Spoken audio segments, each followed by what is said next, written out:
భారతదేశంలో 1877లో కరువు వలన సుమారు 1,00,00,000 మంది ఆకలితో అలమటించి మరణించడం జరిగింది.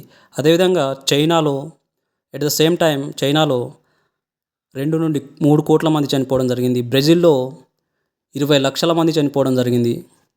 ఇంకా వేరే చాలా దేశాలలో అదే సమయంలో కొన్ని లక్షల మంది మరణించడం జరిగింది. ఈ మరణాలు భూకంపం వల్లనో, యుద్ధం వల్లనో, ఒక వ్యాధి వలనో సంభవించినవి కావు. ఆ సమయంలో అత్యంత వేడి, ఉష్ణోగ్రత, అత్యల్ప వర్షపాతం వలన ఈ సంఘటనలు సంభవించినాయి. మరి ఈ అత్యంత ఉష్ణోగ్రత, అల్ప వర్షపాతానికి ముఖ్య కారణం ఏంటంటే ఎల్ నినో. ఈ ఎల్ నినో అనేది పసిఫిక్ మహాసముద్రంలోని ఒక చిన్న భాగంలో ఏర్పడి ప్రపంచ దేశాలనే నష్టపరుస్తుంది. పసిఫిక్ మహాసముద్రంలోని పశ్చిమ భాగాన గల ఆస్ట్రేలియా మరియు తూర్పు భాగాన గల సౌత్ అమెరికా మధ్యలో వేడెక్కిన ఉపరితల నీరు తూర్పు నుండి పశ్చిమానికి ఈ ట్రేడ్ విండ్స్, వ్యాపార పవనాల వలన ఉపరితలంలోని వేడి నీరు సౌత్ అమెరికా నుండి ఆస్ట్రేలియా వైపుకు ప్రవహిస్తూ ఉంటుంది.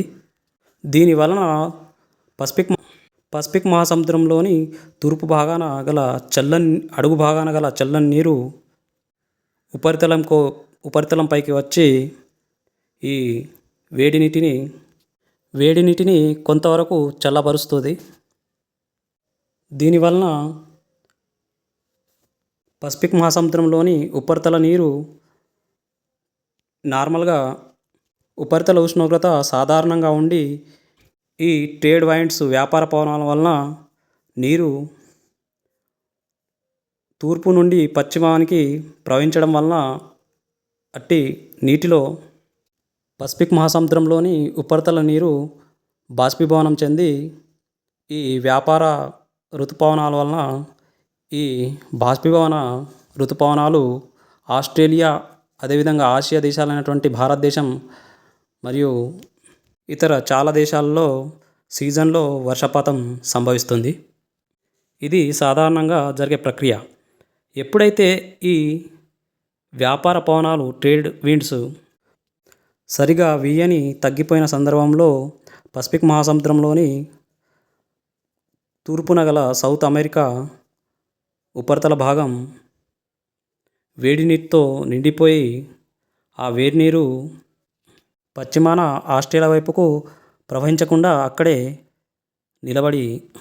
స్థిరంగా ఉండడం వలన పసిఫిక్ మహాసముద్రంలోని తూర్పున గల సౌత్ అమెరికా వైపుకు ప్రవహిస్తుంది. దీని ఫలితంగా సముద్రంలోని నీటి ఉష్ణోగ్రత పెరుగుతుంది. దీనివల్ల వాతావరణంలోని ఉష్ణోగ్రత కూడా పెరుగుతుంది. దీనివలన ఉపరితల నీరు బాష్పీభవనం చెంది తూర్పు నుంచి పశ్చిమానికి ప్రవహించే ట్రేడ్ విండ్స్, వ్యాపార పవనాలు లేని కారణంగా నీరు పసిఫిక్ మహాసముద్రంలోనే వర్షపాతం సంభవిస్తుంది. దీనివలన ఆస్ట్రేలియా, ఆసియాలోని చాలా దేశాల్లో వర్షపాతం తగ్గి ఋతుపవనాలు తగ్గి వర్షపాతం తగ్గుతుంది. ఇంకా పసిఫిక్ మహాసముద్రంలోని ఉపరితల నీరు వేడెక్కడం వలన అక్కడ వాతావరణంలోని ఉష్ణోగ్రత సాధారణం కంటే 2 డిగ్రీలు పెరుగుతుంది. దీని ఫలితంగా వాతావరణంలో ఉష్ణోగ్రత 2 డిగ్రీలు పెరగడం వలన వాతావరణ ఉష్ణోగ్రత చాలా పెరిగిపోతుంది. ప్రస్తుతం ఉన్న ఉష్ణోగ్రతకు ఇది కలవడం వలన ఉష్ణోగ్రత అనేది ఎక్కువగా పెరిగిపోతుంది. అయితే ఈ ప్రక్రియ ఏదైతే సైకిల్ లాగా జరుగుతుందో ప్రతి సంవత్సరం జరగదు. కొన్నిసార్లు 5 సంవత్సరాలకు, కొన్నిసార్లు 6 సంవత్సరాలకు, కొన్నిసార్లు 7 సంవత్సరాలకు అలా జరిగి 6 నెలల నుండి 12 నెలల వరకు జరుగుతుంది. ప్రపంచ వాతావరణ సంస్థ WMO నివేదిక ప్రకారం 2026 మే నుండి జూలై మధ్యలో ఈ ఎల్ నినో ఏర్పడే అవకాశం 80% ఉందని పేర్కొనడం జరిగింది. అంతేకాకుండా 1987 సంవత్సరంలో సూపర్ ఎల్ నినో సంభవించిందో అలాంటి ఎల్ నినో ప్రస్తుతం 140 సంవత్సరాల తర్వాత ఏర్పడుతుందని పేర్కొనడం జరిగింది. కొందరు వాతావరణవేత్తలు ఇప్పుడు ఏర్పడబోయే ఎల్నినోని మెగా ఎల్నినోగా పేర్కొంటున్నారు. సూపర్ ఎల్నినో అంటే ఉష్ణోగ్రత 2 డిగ్రీల కన్నా ఎక్కువగా నమోదైతే దాన్ని సూపర్ ఎల్నినో అంటారు. సాధారణ ఎల్నినో వల్లనే ఇండియాలో పరిస్థితి డిఫికల్ట్ అంటే ఇంకా సూపర్ ఎల్నినో వలన పరిస్థితి ఇంకా డిఫికల్ట్గా మారిపోతుంది. ఈ సూపర్ ఎల్నినో అనేది 2015లో కూడా సంభవించింది. అయితే అప్పుడు భారతదేశంలో వర్షపాతం సాధారణం కన్నా 14% తగ్గిపోయింది. అంతేకాకుండా ఈ 2015లో వేడిగాలులు హీట్ వేవ్స్ వలన 2500 మంది మరణించడం జరిగింది. దురదృష్టం ఏంటంటే ప్రభుత్వం ఇప్పటికీ ఈ హీట్ వేవ్స్ వల్ల మరణించే వారిని నోటిఫైడ్ లిస్ట్లో చేర్చలేదు. ఈ నోటిఫైడ్ లిస్ట్లో ఈ హీట్ వేవ్స్ని కూడా చేరిస్తే ఏదైతే నోటిఫైడ్ లిస్ట్లో ఉన్న 12 రకాల డిజాస్టర్ వలన మరణించిన వారికి ఏ విధంగా అయితే డబ్బు ఎక్స్గ్రేషియా ప్రభుత్వం ఇస్తుందో అదేవిధంగా ఈ నోటిఫైడ్ లిస్ట్లో చేరిస్తే అందుతుంది. ఏంటంటే ఈ హీట్ వేవ్ వలన మరణించిన వారిని హాస్పిటల్ వాళ్ళు కార్డియాక్ అరెస్ట్ లేదా డిహైడ్రేషన్ వలన మరణం సంభవించిందని పేర్కొనడం వలన ఈ హీట్ వేవ్స్ మరణాలు తగ్గించి చూపిస్తున్నారు. ఈ ఎల్నినో ఎఫెక్టు ముఖ్యంగా సాధారణ ప్రజలపైనే ఎక్కువ భారంగా పడుతుంది.